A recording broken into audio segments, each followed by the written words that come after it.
Hello, and welcome to another wonderful Wired Wednesday. My name is Ashley, and this is Unleashing Creativity, Exploring Generative AI. Generative AI is like a super creative machine that can invent new things based on what it's learned. It analyzes a ton of data, like text or images, and uses the knowledge to generate fresh ideas, like writing stories, composing music, or even designing new clothes. You can also use generative AI to create images and things of that nature as well. Now, with the good comes the bad. So with generative AI, a lot of times they have been taught by seeing, different kinds of art and things like that. So there's still a big thing around the copyright of generative AI and how it's working.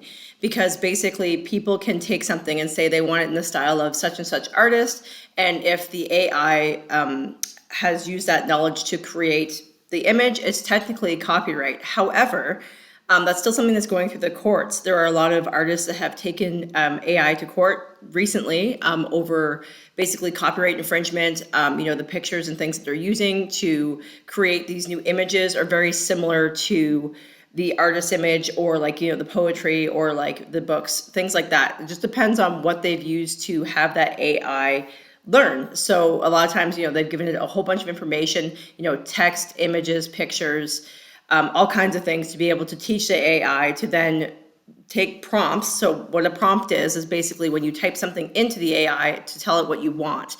And then it does that and it will put it into the style of, whatever you ask it to. So then those people can take those images and use them basically wherever they want at this point. And that's where the artists have an issue. So once again, with the good comes the bad, but we're going to play around with some generative AI today and you can see what it's like for yourself. So the first thing we're going to do is we're going to go to playground.com. So this is a generative AI tool that you can use to make pictures. So basically, the things we need to remember is that the more information that you give the AI, the better the image will turn out. Faces and things are still kind of iffy sometimes. Just keep that in mind as well. You may have like a weird eye or like hands are still a problem. So you might have like an extra finger on something. If it shows hands, you'll find typically the AI doesn't really show hands unless you ask it to show hands. And then you can see those things. Same with feet. They might add like an extra toe on there or something like that. So it's not perfect at all. The other thing is, like I talked about earlier, is copyright. So basically, you may find images that look similar to another artist's image. Once again, if the AI learned about that, learned that image or like those art books or those kinds of things, because they'll put things through the AI, right, to make it learn what it needs to learn to be able to take these prompts and make them into things. So I'm going to try a few things with you today and we'll see how they go. And sometimes you'll get things that are great and other times you'll get things that are just really obscure and weird. So let's give it a shot. So we're just going to go over to create.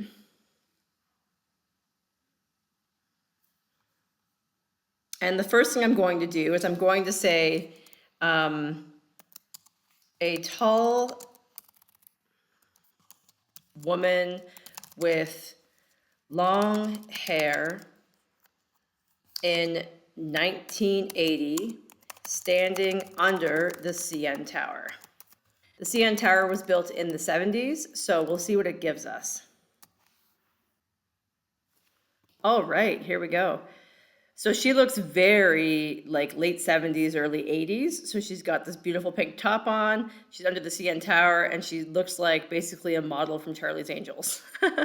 So you can see here that this is what it gave me. I asked for that and it's basically what it gave me. Now I could have went into more detail and gave you like, what color I wanted her shirt or like things like that. But here, this image looks pretty darn good. So that's cool. So we're gonna try another one. So we can just erase this prompt.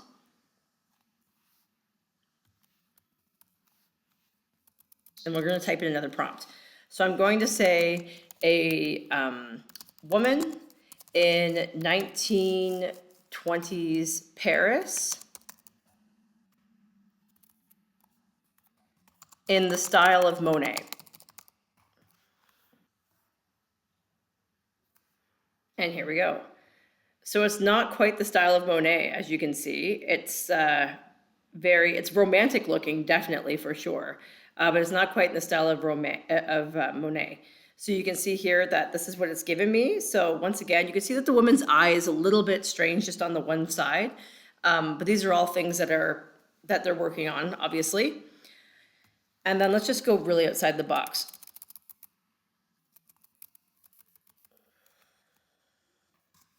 A dystopian world with small people being looked at through a gigantic looking glass. And generate.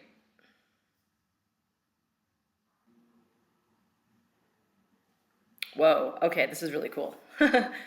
So you can see here that we have some people here. So it's not quite what I asked for because I was thinking that the people would be looked at through the looking glass. So once again, that's where like tweaking your prompts to give it exactly what you want and not being so vague really helps to get exactly kind of what you want. But you can see here that this is the world they're looking at through a looking glass, and there's like planets here, and there's all kinds of really neat stuff. It's very like Wizard of Oz-esque meets like dystopian like fantasy. So it's really neat. So basically, that's what you can do with this. There's many things that you can do. So basically, you can just give it a try yourself, and you can download the images as well if you'd like to do that later. There's also different presets you can use, different image dimensions. They have different things you can add on to it, as in like if you want the filter to look a certain way. So there's filters here as well where you can give it like realism, and those kinds of things, and just see what they look like. The other thing you need to remember too is that if you're asking it for certain things, there are biases because what the AI learned from, so whether it be, books, obviously information, pictures, text, etc., if that information was biased, you will find that the actual AI is biased. So you may find like stereotypical images of, marginalized people, people of color, those kinds of things. So just be prepared for those things if you're going through. That's still something that they have to work on, obviously, because the information that you feed the AI is the information it will put back out to you. So we really need to be careful about those stereotypes and things like that as well. So now we're going to move on to ChatGPT, and I'm just going to show you a few things there as well. But yeah, just play around with this. It's completely free. You can do some really silly things with it. It's really fun. Give it a shot. So this is ChatGPT. So to sign into ChatGPT, you can sign in with your Google account, or you can create an account, but you have to have an account to use it. ChatGPT 3.5 is free, but if you want the upgraded 1 to 4, it does cost money per month, and I believe it's like $30 a month. So, but you can definitely use ChatGPT 3.5. You can do many things with this. Do not put personal information into these AIs, just because you don't want to give out your personal information. And like this information will then be used basically to guide others in theirs, right? So as it gets smarter, as the AI gets smarter, it will keep generating things for other people. So, but just make sure you keep your own personal things to yourself. Don't put them out on here because it'll be used basically to have the AI learn. So for starters, I'm just going to type in, let me just see. So write me a haiku about orange cats and string.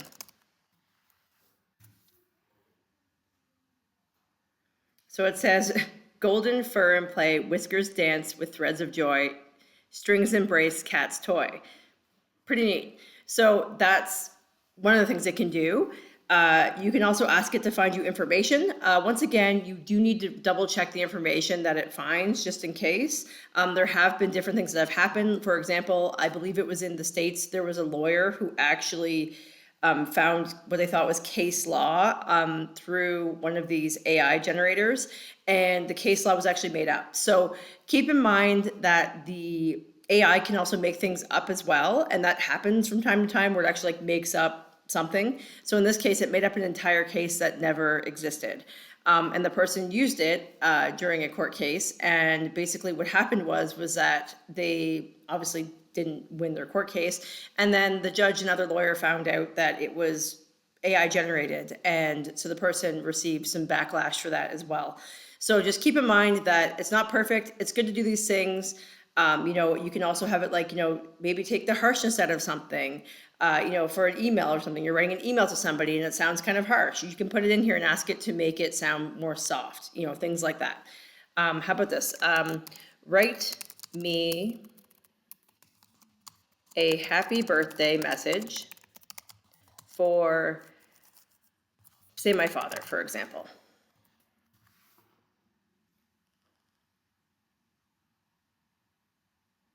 So you can see here that it wrote out a poem. So it says, to the anchor of my days, Dad, it's your time to shine in the warm sun's rays. Happy birthday, my guiding light. May joy and laughter fill your day and night. Your wisdom and love, a gift so grand, and presence, life's treasure land.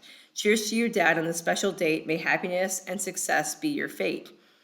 With the love that grows with every year, wishing you a day that's full of cheer. Happy birthday, dear father of mine. May your celebration be truly divine. So it wrote, instead of just writing out like a message, it wrote a poem. So really neat. Once again, you can change it, or you can ask it to tweak it. So how about make this into a message, not a poem, and then see what happens. Yep, so what they basically did is they took it and then they made it into a letter instead of making it into a poem. So they just took bits and pieces out of it and then they made it again.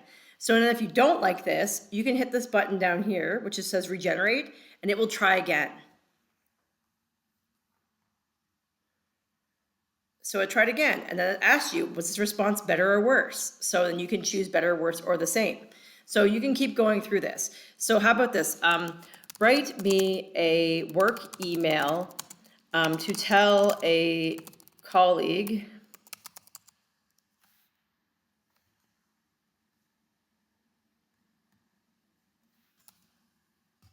that they are doing a great job.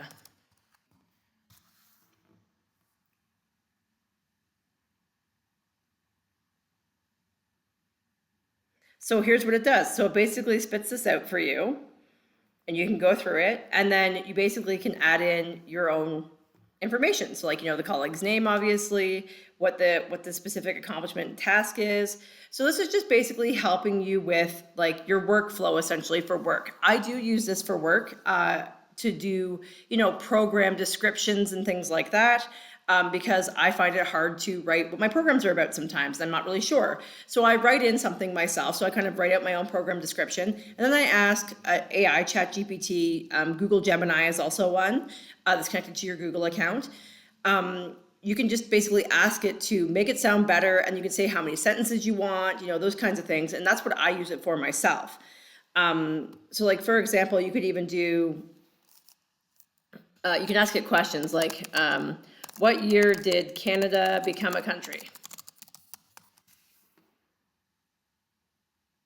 And then it will give you some information. So sometimes what will happen is that it will give you too much information. So like if you ask it a question, it may just keep going and going and going and going with information. Like for example, like what is AI? And then it should actually, yeah, so see how it just keeps going here? So there are times where it will just keep going with these prompts. And it gives you a bunch. So if that's not what you want, you could say, shorten this down to 2 sentences. And it shortens it. So there are many things you can do with it. You can ask it to be creative. You can ask it to, help you out with your work. You can ask it to basically make things sound softer, make things sound more professional. You can do a lot of things with this. Once again, don't give it any personal information. You can just ask it generalized questions. And then if there's anything that you need to double check it online. Google Gemini, which is the another chat, similar to ChatGPT, another generative AI. What you can do with that is that you can actually check Google after. So because it's connected to Google. So you basically can go into Google Gemini, you can type in your prompt just like you do here, same idea, and then you can actually have Google check your answers after. And that's generative AI. Have a great day.